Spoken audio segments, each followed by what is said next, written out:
When 9/11 happened, I was a little kid in middle school. I was on my way to work in San Diego, California. I was en route to Newark Airport. I was staying with a friend in Beverly Hills. I was driving down the motorway, coming down from north of England down towards Birmingham. I was supposed to have a date with a boy, an after-school date. I was working actually down the street, 17 State Street. My mom said I couldn't go, we had to go home.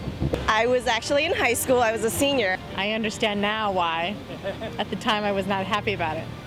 My high school stadium was directly in front of World Trade Center. Well, I was home. I'd just come in from work. I'd done a night shift, and I was on the phone to a friend in New York. I remember it was a perfectly blue, sunny day, just like today. And my girlfriend called and woke me up and said, turn on the TV. And I turned on the TV, and the first tower was on fire. I was right here. 9/11, I remember the commotion, I remember the confusion, I remember the fear. I remember getting ready for work and standing, just watching the television. I was just in complete awe. I was shocked. I wasn't too really sure what was going on, but I did see the smoke in the sky when it happened. Actually, I should have been working right across the street where my office is, and that one particular day, I had an early morning doctor's appointment. I'm one of the guys who helped put that building up. I came out of high school in 1969, 1970, and they hired a bunch of young black and Puerto Rican kids to come down here and work.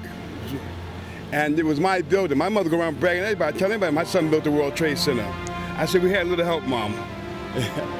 My father-in-law lived in New Jersey and worked in New York at the time, so of course my heart went out to him and was wondering where he was at. We witnessed the second airliner flying in. This was a real big airliner flying right into the other tower. And we watched a big explosion right after that. Then we flew down 42 flights of stairs and stood right there on Broadway until we saw the first tower crumble. I remember it all. It was so surreal. It was just a devastating day. We had the smell of death in the air for a couple of weeks after the tragedy. It's like losing a child. You know what I'm saying? It was supposed to outlast, so it was our legacy.